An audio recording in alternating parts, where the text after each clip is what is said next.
بسم اللہ الرحمن الرحیم۔ گروہ یوٹیوب اسلامک چینل کی جانب سے اپنے ناظرین کو السلام علیکم ورحمۃ اللہ وبرکاتہ۔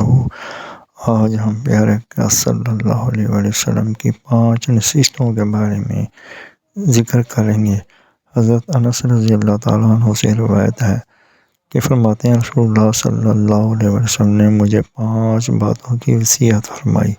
نمبر 1، اے انس، اچھی طرح وضو کیا کرو، اس سے تمہاری عمر میں اضافہ ہوگا۔ نمبر 2، میرا جو بھی امتی تم سے ملے اسے سلام کیا کرو، تمہاری نیکیاں بڑھیں گی۔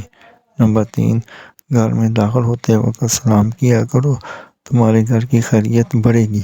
نمبر 4، چاشت کی نماز پڑھتے رہا کرو، اس لیے کہ تم سے پہلے جو اللہ والے بنے تھے ان کا بھی یہی طریقہ تھا۔ نمبر 5، چھوٹوں پر شفقت اور بڑوں کی عزت کیا کرو، قیامت کے دن میرے ساتھیوں میں سے ہوں گے۔ جزاکم اللہ، احسن الجزا۔ اللہ تعالیٰ عمل کی توفیق عطا فرمائے، آمین یا رب العالمین۔ مزید جاننے کے لیے چینل کو سبسکرائب اور لائک کریں، ویڈیو کو آخر تک سنیں تاکہ نئی آنے والی ویڈیو کا نوٹیفیکیشن آپ کو مل سکے۔